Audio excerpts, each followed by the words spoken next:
Assalamualaikum warahmatullahi wabarakatuh. Badan Permusyawaratan Desa atau disingkat BPD adalah lembaga yang melaksanakan fungsi pemerintahan desa dan merupakan wujud demokrasi dalam penyelenggaraan pemerintahan desa. Jika Presiden memiliki DPR sebagai lembaga legislatif, maka pemerintah desa juga memiliki BPD sebagai parlemennya. Pemerintah sendiri memberikan atensi pada BPD melalui revisi Undang-Undang Desa dengan menambah masa jabatan menjadi 8 tahun dan memberikan privilege lainnya yang membuat BPD menjadi jabatan yang dilirik masyarakat. Lantas, bagaimana regulasi yang mengatur BPD? Berikut ini ulasannya. Berdasarkan Undang-Undang Desa Nomor 6 Tahun 2014, fungsi BPD diantaranya yang pertama, membahas dan menyepakati rancangan peraturan desa bersama kepala desa. Yang kedua, menampung dan menyalurkan aspirasi masyarakat desa. Dan yang ketiga, melakukan pengawasan kinerja kepala desa. Anggota Badan Permusyawaratan Desa merupakan wakil dari penduduk desa berdasarkan keterwakilan wilayah yang pengisiannya dilakukan secara demokratis dengan memperhatikan 30% keterwakilan perempuan.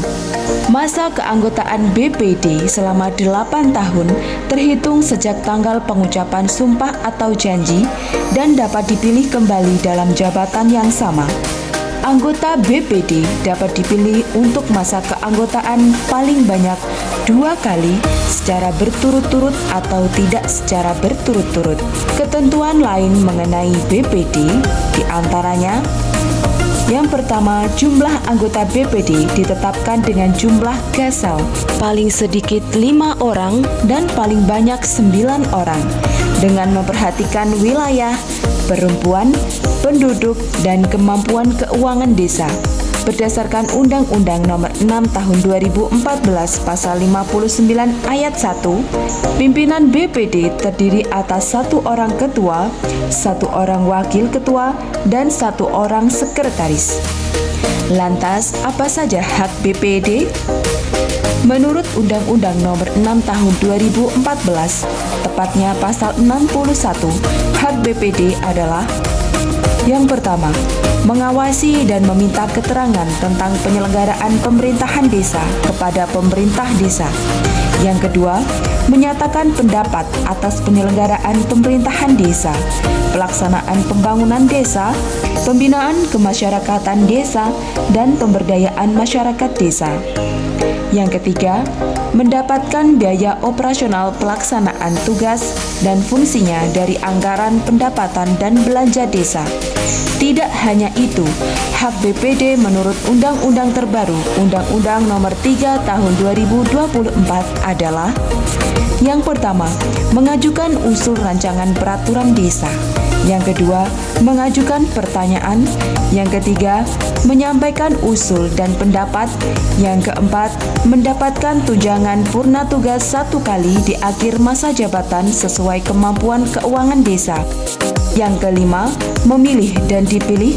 Yang keenam, mendapatkan tunjangan dari APBDes yang bersumber dari alokasi dana desa. Yang ketujuh, mendapatkan jaminan sosial di bidang kesehatan dan ketenagakerjaan. Selanjutnya, apa persyaratan calon BPD?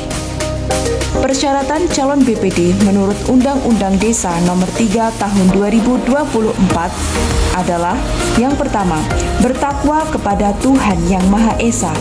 Yang kedua, memegang teguh dan mengamalkan Pancasila, melaksanakan Undang-Undang Dasar Negara Republik Indonesia tahun 1945, serta mempertahankan dan memelihara keutuhan NKRI dan Bhinneka Tunggal Ika.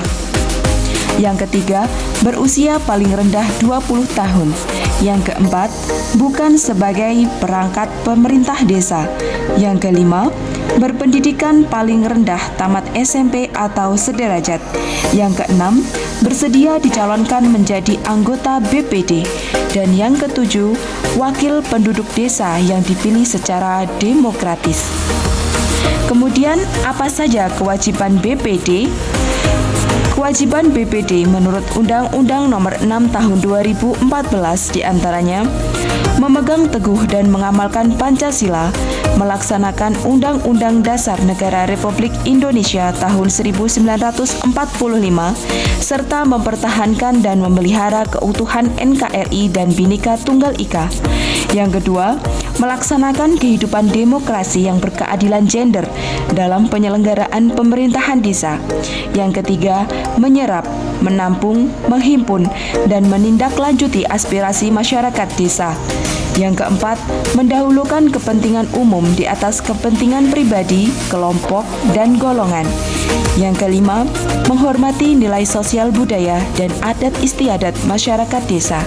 Dan yang terakhir, menjaga norma dan etika dalam hubungan kerja dengan lembaga kemasyarakatan desa.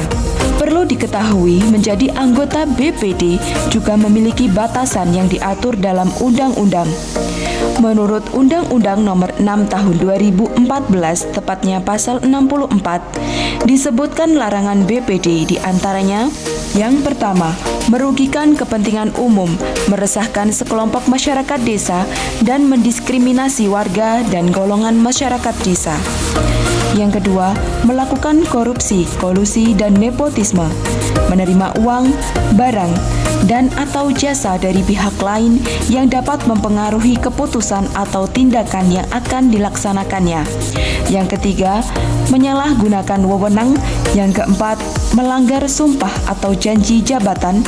Yang kelima, merangkap jabatan sebagai kepala desa maupun perangkat desa. Tidak hanya itu, anggota BPD dilarang merangkap sebagai anggota DPR RI, DPD RI, DPRD Provinsi atau DPRD Kabupaten, dan jabatan lain yang ditentukan dalam peraturan perundang-undangan.